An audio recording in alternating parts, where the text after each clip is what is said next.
Okay, we're on the couch today. The mini mic is out. We're going to be talking about setting yourself up for success in 2025 and goal setting. These are things that I've been doing and I've been implementing, and I'm going to bring in with me to 2025. I love a plan. I love to be organized, and it is quite frankly the only way that I'm going to stay on top of things. I really wanted to make a video like this because I love watching these types of videos. So my goal really with this video is just to help provide some sort of inspiration and share with you guys all that great good stuff that has really lended itself to helping me level up in my life. I'm really excited for the leveling up that's going to continue to happen in 2025. I love to reverse engineer the shit out of anything. So that is the way that I really approach goal setting in general. I am a very big picture person. I feel like I can see 5, 10, 15 years. 15's a lot. So because I tend to see this very big picture view, I got to break it down, because if not, it just seems like this giant boulder that I'm trying to push up a mountain by myself. And I'm like, how am I going to do that? But then when I started actually breaking things down into digestible, tangible steps, that boulder didn't seem so crazy anymore, because it was just steps. So step number 1, you got to figure out, what do you want? And I mean you, okay? Not what your mom wants, not what your family wants, not what society's telling you need to be doing or should be doing, because we know that the world is filled with a lot of shoulds. Even this whole video is a should. Take it with a grain. If it resonates, amazing. If it doesn't, but what do you want? What's worked for me is truly just honing in on hearing my own voice. So whether it be through therapy, meditations, and visualizations. To Be Magnetic, which we know that I'm a huge fan of, they call it your authentic code. And so they have a bunch of different programs to sort of help you figure out your authentic code. I also love a values list. If you're really unclear about what it is that you value most in this life, oftentimes we do really know what it is that we value, but society and noise has just gotten so loud that it's difficult for us to even disseminate anymore. And so judgment-free zone, figure it out. So now that we've actually figured out what it is that we want, we have to set ourselves up for success. First thing, keep track of your goals. Stay organized. Even if you're not naturally super organized, because we all dream in different ways, I urge you to just at least write it down. Write it down somewhere that you're going to revisit, whether it's your journal, your notes app. I love Notion. Keep track of them so that you can revisit them. You can do check-ins, etc., etc. I mentioned Notion, not sponsored, but would love that. I'm pretty sure my friend Meadow, because I credit Meadow for literally everything,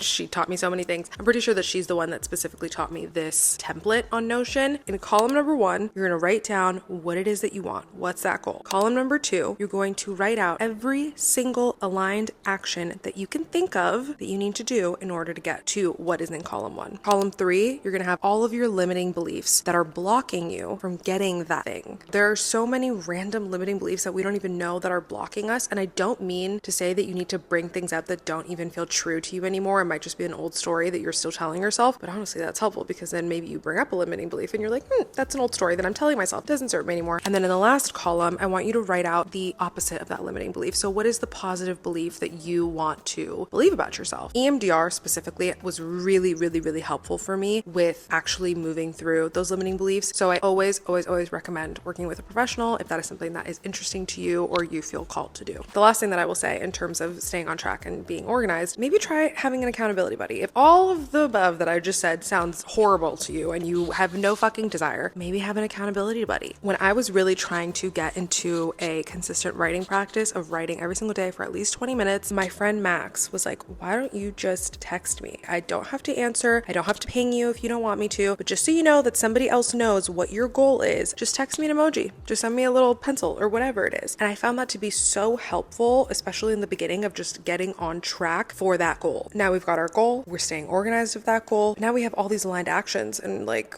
how the hell are we going to get them done? We have to develop a plan. Do you remember earlier how I was saying how when I would have all these goals and I didn't know how to get to it, I would just feel like I was pushing this boulder up a mountain and I was like terrified of it? I actually talked about this with a career coach that I worked with. She said something to me that really resonated. She was like, just think of all of your goals and all of these things as just individual pearls on a pearl necklace. Every single pearl holds the exact same weight. Even if one of those steps is like the game changer, you have to pave the road in order to get to that game changer point anyway. And those things are just as important as that one pivotal moment. A way that I really like breaking things down is having quarterly goals. I have my overarching goal, and then maybe that goal can be broken down into sub goals and like mini things that are getting us to that big one. And those things can each be categorized into the different quarters of the year. Or maybe one of those goals you can get done in that quarter. And so great, Sakal show, you got it done. I will also say this helps me with the decision paralysis piece of it, because I don't know about you guys, there are so many times that I wake up in the morning and I'm like, okay, I want to complete this goal. I don't know where to start. Now, I don't even have to play the what do I do next game and sit there in this full paralysis of like, oh my God, there's so much to do. I have a plan. I'm going to stick to the plan. This is a caveat that I want to make throughout the entire video, but especially when it comes to making your plan, because even though we are going to stick to that plan, we always have to be open to possibilities. There could be a crucial piece of information that all of a sudden you get that completely changes the plan. The next subcategory in the setting yourself up for success umbrella is investing in yourself, whether it is things like masterclass, which we know I am obsessed with, and finding those online mentors, because our mentors don't always have to be people that we know in real life. Side note, masterclass, dream partner. It is on the goal list for me. Maybe you're investing in a career coach, or in literally going back to school, or in taking online courses. Maybe you're investing in therapy, whether it's EMDR or CBT. Maybe you're starting to read more books. Maybe you get an Audible account. Speaking of apps, maybe you download a workout app that is really helpful for you and your lifestyle and your goals. Other types of apps, financial apps. There are so many incredible financial apps that help you with financial literacy. I know that I just listed a bunch of things that do cost money, whether it be on the insane high end of going back to school or working with a career coach or even therapy, but there are so many incredible free resources online or creators that you can turn to. But however you decide to go about it, investing in yourself, no matter what that looks like for you and for your lifestyle, it has to make sense for you. I want to talk about environment really quickly. And sure, you can think about environment and think about home, keeping a clean space, but more than that, there are so many tiny little things that you can do in your environment, in your direct environment, and things that you can control. For example, for me, one of my goals for this next year that has happened in 2024, but is really heavily trickling into 2025, is just cooking a lot more at home. I do that in order to stay on top of certain health goals that I have, as well as saving money. So in order to set myself up for success in my environment, what do I have to do? Make sure that I constantly have groceries, and not just panic buying groceries and spending a bunch of money on shit that I'm not going to cook and that's just going to rot in my fridge, but being very intentional with the things that I keep inside of my home. Another environment little hack that I think about is, let's say I have to wake up really early to go to the gym one morning. I'm always rushing out the door and I always fucking forget the water. And then I'm like, oh my God, now I'm going to be late to the class because I have to fill up my giant freaking Stanley cup. Instead, I'll fill it up the night before. Now my environment around me is set up so that I can just grab, go, get out of there. And that's also a habit thing, which we will talk about in a second. And a last note on environment. Maybe this isn't what you think about when you think about environment, but I surely do. There is a reason that people say that you are a culmination of the 5 closest people around you. Who are you keeping around you? Just like everything in your life, take inventory. And I don't say this to say that every single person in your life has to be doing the exact same things that you are and achieving their goals in the exact same way that you are, or even being in the exact same field as you are. All I'm saying is that it's important to make sure that if you really are committed to leveling up, you are surrounding yourself with people who are also committed to their personal development. We touched on this very briefly, but habits. I don't have to tell you how much the book Atomic Habits changed my life. In this book, the author talks about how your identity emerges out of your habits. And that is a phrase that has been burned in my brain ever since I read it. We're like, oh, then it's over there. It's so far away. I'll have those habits when that day arrives. But then we're just falling into that have, do, be trap. Once I have this, then I'll do that. And then I will be and become this person. No, it's the reverse. Be, do, have. This is why a mindfulness practice has been a game changer for me. Whether it's visualization, meditation, affirmations, journaling, anything that I can do to stay grounded, check in with myself, and make sure that I'm good and that I'm continuing to strive towards that thing. And that most importantly, I am introducing whatever the feeling is around that goal. I'm introducing that into my life right now because I do have control over that. That is the game changer for me. And when you think about manifestation in general, it's not just closing your eyes, wishing for something, and then poof, it appears. All of this aligned action goes into it. And part of that aligned action is connecting to the feeling of that manifestation. Whatever the feeling is that you're going to have when that thing comes through, you're able to introduce that into your life right now. Okay, I feel like we have been set up for success. So let us move on to the next part of my whole plan. And this has to do with some phrases that I keep top of mind that hopefully can be really helpful for you too. Number 1 is discipline over motivation. Part of the reason that I was so inconsistent was because I was relying on my motivation, which is nuts because it's inevitably going to waver. Our motivation is never going to be the same, especially if we're talking about women with our fucking hormones. Every single week looks different. It feels different. Sometimes I have brain fog. Sometimes I'm better at completing tasks. Sometimes I have so much energy and I feel like the fucking Hulk. Depending on the week, my motivation is just going to be different. And that's just the reality of my life. And in those moments, I can't hate myself for not being at 100 all of the time. So instead, I've reframed this as thinking about my discipline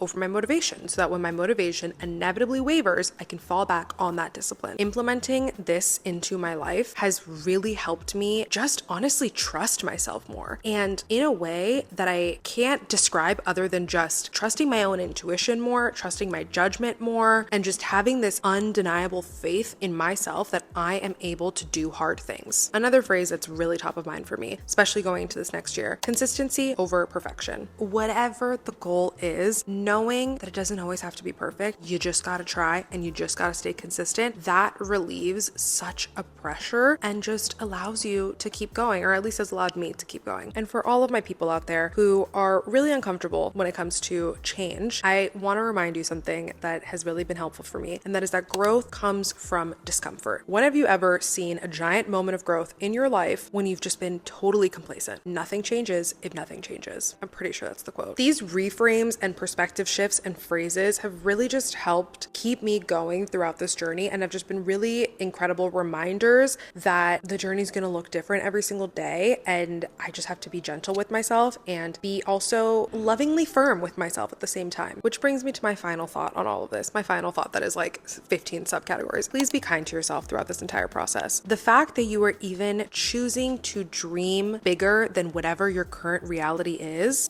remarkable. And you should be really proud of yourself for even taking the step to click on this video, because it could be really scary to think about things that we want to accomplish. Feelings are going to arise, and I just urge you to let yourself feel them. Good, bad, or indifferent. Whatever comes up, you cannot go around things. You got to go through things, because if not, guaranteed it's going to bottle up in a different way and it's going to come out at the worst fucking time. Throughout this entire process, really make sure that you are taking intentional rest. And I say intentional before the word rest for a reason. And it is because rest, not me like leaning forward to yell at you about this, rest looks so different for everybody. You, just like in the beginning, you had to ask yourself, what do you want? Ask yourself, what does rest look like for me? Because rest for me can look completely different. Some days I need blinds closed, I'm ordering that Uber Eats, I'm rotting on the couch watching TV. Other days I'm going to the beach, I'm in nature, I'm going for a hike. Other days I'm going on a date night with my boyfriend and we're just decompressing and laughing and having a great time. Or I'm with my girls having a great day or a little dinner party. Whatever it is, that rest can look completely different on any given day. And in that same vein, please don't forget about having fun. This is something that I struggle with, okay? And not because I'm fucking boring, not me defending whether or not I'm fun, but because I get so caught up in these goals and in wanting to achieve them, and then I'm hard on myself when I don't. And one of the biggest learning lessons that I've had over the last, honestly, like 4 months, not even like 2 months, I have no concept of time anymore, is to make sure that I'm at least having fun during this process, because parts of this process are not going to be fun. They're just not. But if I'm making sure to prioritize having those moments of joy and fun in my life, things just seem a little bit more harmonious. I'm not even going to use the word balance, but there's just a little bit more harmony in my life. And last but not least, take inventory. Take inventory of all of those little wins, big, small, whatever, all of the things that are getting you to that major goal. Don't disregard them. Celebrate them. Be proud of yourself. I know that when I've gone through moments of anxiety, of holy fucking shit, I'm not even remotely close to achieving this goal, I will take a second and be like, hold on, let's look at the facts. And I take inventory and I make a literal physical list of all the things that have gotten me closer and that I've accomplished and all the things that have happened. And you don't have to coat these in any sort of emotion, nothing. Write down the facts. And the odds are you're much closer than you think. And if you're not, okay, be honest with yourself about it. See what you can do to change that and come up with a plan. But I will leave you with this thought. These goals were put in your brain for a reason, and they're already orbiting you. Now it's just about the timing and about doing your end of the bargain of this whole co-creation situation and making sure that you're really getting yourself on that same frequency as that goal so you guys can meet each other at the perfect time. So thank you guys so much for clicking on today's video. I really do hope that this was helpful. I'm so excited for everybody in 2025. I feel like I could just feel this energy in the air that we're all just striving for more. I really missed being able to have these just talking to camera conversations. I haven't filmed a video like this in a really, really long time, and it just feels like a little podcast. I'm sending everybody all of the blessings, all of the love, all of the good vibes for 2025. Congratulations on even taking the step to think about what it is that you want, and remember that you are worth trying for. If you enjoyed today's video, please consider subscribing. It really does help me out. Like this video, comment, maybe if you want to share one of your goals that you're comfortable sharing on the internet, because listen, I feel you, I keep shit close to my chest too. But if you want to share, find an accountability buddy in the comments, who knows? And I will see you guys in the new year. Oh my God, that is so weird.